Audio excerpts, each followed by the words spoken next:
ഇവിടെ ചർച്ചാ വിഷയമാകുന്നത് നാളെ മുതൽ ചർച്ചാ വിഷയമാകുന്നത് പിണറായി ഗവൺമെന്റിന്റെ നേട്ടങ്ങളുണ്ടോ? എന്താണ് നിങ്ങളുടെ ഒരു നേട്ടം പറയുന്നതിന് ചോദ്യം സതീശൻ ചോദിച്ചാൽ ഒരു നേട്ടത്തിന് വേണ്ടി പരക്കം പായേണ്ടി വരും. ഒരു നേട്ടം ഇവര് പറയും, വിഴിഞ്ഞം പറയും, സിയാല് പറയും, കണ്ണൂര് പറയും, ഒക്കെ പറയും. ബഹുമാനായ ഉമ്മൻചാണ്ടി സർക്കാർ ഒടുവിലത്തെ സമയത്ത് പൊതുവിദ്യാഭ്യാസം സംബന്ധിച്ച് തയ്യാറാക്കിയ റിപ്പോർട്ടിൽ പറഞ്ഞത് അടിയന്തരമായി 40% സ്കൂൾ പൂട്ടണമെന്നായിരുന്നു. സർക്കാർ സ്കൂൾ ഒറ്റ സ്കൂൾ പൂട്ടിയില്ല എന്നതാണ് ഞങ്ങളുടെ നേട്ടം. പരീക്ഷക്കാലത്ത് പോലും പാഠപുസ്തകം കൊടുക്കാത്ത നിങ്ങളുടെ കാലത്തിൽ നിന്നും ഓണം നേരത്തെ വന്നുവെന്ന് പറഞ്ഞ മന്ത്രിയുടെ വങ്കത്തരങ്ങളിൽ നിന്നും സ്കൂൾ പൂട്ടുന്നതിന് മുൻപേ അടുത്ത കൊല്ലത്തെ പാഠപുസ്തകം കൊടുക്കുന്നതിലേക്ക് മാറിയതാണ് ഞങ്ങളുടെ നേട്ടം. ശിശുമരണ നിരക്കിൽ അമേരിക്കയെ കടത്തി വെട്ടിയതാണ് ഞങ്ങളുടെ നേട്ടം. ജില്ലാ ആശുപത്രിയുടെ മുകളിൽ മെഡിക്കൽ കോളേജ് എന്ന് ബോർഡ് എഴുതി വെച്ച് തടി കഴിച്ചിലാക്കിയ സ്ഥാനത്ത് ഇപ്പോ പത്തനംതിട്ടയിലും അതുപോലെ ഇടുക്കിയിലും വയനാട്ടിലും കാസർഗോഡിലും സർക്കാർ മെഡിക്കൽ കോളേജുകൾക്ക് ദേശീയ അംഗീകാരം നേടിയതാണ് ഞങ്ങളുടെ നേട്ടം. ഇന്ത്യയിൽ ആദ്യമായിട്ട് 2000 രൂപ ക്ഷേമ പെൻഷൻ കൊടുത്തതാണ് ഞങ്ങളുടെ നേട്ടം. വീട്ടമ്മമാരുടെ പെൻഷൻ എന്ന ചരിത്രത്തിലെ ആദ്യ ചുവടുവയ്പ് ഇന്ത്യയിൽ കേരളത്തിൽ തുടങ്ങിയതാണ് ഞങ്ങളുടെ നേട്ടം. അഭ്യസ്ത വിദ്യരായ യുവതീ യുവാക്കൾക്ക് പ്രതിമാസ സ്റ്റൈപ്പൻഡ് ഏർപ്പെടുത്തിയാണ് ഞങ്ങളുടെ നേട്ടം.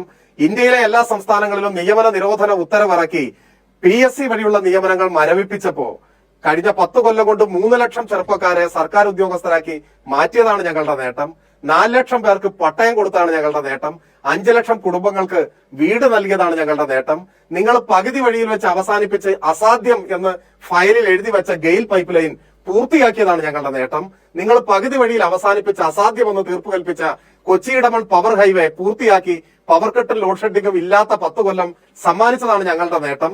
നിങ്ങൾ അസാധ്യമെന്ന് തീർപ്പ് കൽപ്പിച്ച ദേശീയപാത വികസനം യാഥാർത്ഥ്യമാക്കിയതാണ് ഞങ്ങളുടെ നേട്ടം.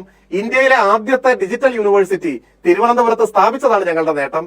കേരളത്തിലെ ആദ്യത്തെ ഓപ്പൺ യൂണിവേഴ്സിറ്റി കൊല്ലത്ത് ശ്രീനാരായണ ഗുരുവിന്റെ പേരിൽ സ്ഥാപിച്ചതാണ് ഞങ്ങളുടെ നേട്ടം. കേരളത്തിലെ ആദ്യത്തെ അഡ്വാൻസ്ഡ് വൈറോളജി ഇൻസ്റ്റിറ്റ്യൂട്ട് തിരുവനന്തപുരത്ത് ആരംഭിച്ചതാണ് ഞങ്ങളുടെ നേട്ടം. ഇന്ത്യയിലെ ആദ്യത്തെ ജല മെട്രോ കൊച്ചിയിൽ യാഥാർത്ഥ്യമാക്കിയതാണ് ഞങ്ങളുടെ നേട്ടം. ഇങ്ങനെ ഈ ചർച്ചയ്ക്ക് സമയമുണ്ടെങ്കിൽ ഒരു 1-2 മണിക്കൂർ ഞാൻ ഈ ഗവൺമെന്റിന്റെ നേട്ടങ്ങൾ വിശദീകരിച്ചു തരാം. എനിക്കിപ്പോ ഒരു സംശയമുണ്ട്. ശ്രീകുമാർ താങ്കളിൽ നിന്ന് ഇതൊക്കെ കേൾക്കാൻ വേണ്ടി ചോദിച്ചതാണോ എന്ന് എനിക്കൊരു സംശയമുണ്ട്. ഞാൻ ചോദിക്കട്ടെ, ഇന്ത്യയിൽ ആദ്യമായി മനുഷ്യഹൃദയം ഒരു ജില്ലാ ആശുപത്രിയിൽ മാറ്റിവെച്ചത് അങ്ങ് ശ്രദ്ധിച്ചിട്ടില്ലേ? ഫോൺ ഒരു ഫ്ലാഗ്ഷിപ്പ് പ്രോഗ്രാം അല്ലേ? ലൈഫ് പദ്ധതി ഒരു ഫ്ലാഗ്ഷിപ്പ് അല്ലേ? ഇപ്പൊ അദ്ദേഹം പറയുന്നു, മറ്റേ പ്രതിപക്ഷ നേതാവ്, ഞാൻ പ്രതിപക്ഷ നേതാവിനെ കുറിച്ച് പറയുന്നില്ല, അദ്ദേഹം വന്ന് അബദ്ധത്തിൽ പോലും ഒരു സത്യം പറയാൻ കഴിയാത്ത സാഹചര്യത്തിലേക്ക് വന്നിട്ടുണ്ട്. അതിൽ ദുഃഖമേ ഉള്ളൂ. രേഖകളും കണക്കുകളും വെച്ച് നമ്മൾ സംസാരിക്കാം. നമ്മുടെ തിരുവനന്തപുരത്താണ് ആദ്യത്തെ ഡിജിറ്റൽ യൂണിവേഴ്സിറ്റി ഉണ്ടായത്. അഡ്വാൻസ്ഡ് വൈറോളജി ഇൻസ്റ്റിറ്റ്യൂട്ട് വലിയൊരു നേട്ടമല്ലേ? അതായത് ശ്രീ സജീവൻ ഇപ്പൊ ഇരുന്ന് ആലോചിച്ച മുഴുവൻ ഇതല്ലേ? ശ്രീകുമാർ സാറ് മനസ്സിൽ കാണുന്നുണ്ടാവും, ഇത് എന്റെ ഐഡിയ ആയി പോയി എന്ന് പറഞ്ഞു. വികസനമൊക്കെ ഈ ചർച്ചയിലേക്ക് എടുത്തിട്ട് സ്വരാജ് ഒരു 100,000 ഫ്ലാഗ്ഷിപ്പ് പദ്ധതികളെ കുറിച്ച് പറയുന്നത് അദ്ദേഹം പറയാത്തത് ചിലത് നമ്മുടെ മുമ്പിലുണ്ടല്ലോ. ഇപ്പോ അതിദാരിദ്ര്യ നിർമ്മാർജ്ജനം. ശ്രീകുമാർ ഒരു കാര്യമില്ലാതെ ഒരു സർക്കാരിന്റെ വികസന പ്രവർത്തനങ്ങൾ നാട്ടുകാരെ കേൾപ്പിക്കാൻ ഒരു അവസരം കൊടുത്തു സുരാജിനെന്നാണ്. മൂലയിൽ കിടന്ന് മഴയെടുത്ത് സ്വന്തം കാലിൽ വിഴിഞ്ഞം തുറമുഖത്തിന്റെയും കണ്ണൂർ വിമാനത്താവളത്തിന്റെയും തുടക്കം, അതിന്റെ മുൻപോട്ടുള്ള പോക്ക്, ഒടുവിൽ എത്തി നിൽക്കുന്നത്, ഇത് പല സർക്കാരുകൾ വന്നിട്ടുണ്ട്. ഇതൊക്കെ UDF സർക്കാരാണോ ഈ ആശയം കൊണ്ടുവന്നതും അതിന്റെ ആദ്യ നടപടികൾ സ്വീകരിച്ചതും തുടക്കം കുറിച്ചതും? ഇനിയിപ്പോ അവസാനിപ്പിച്ചത് നിങ്ങളാണോ?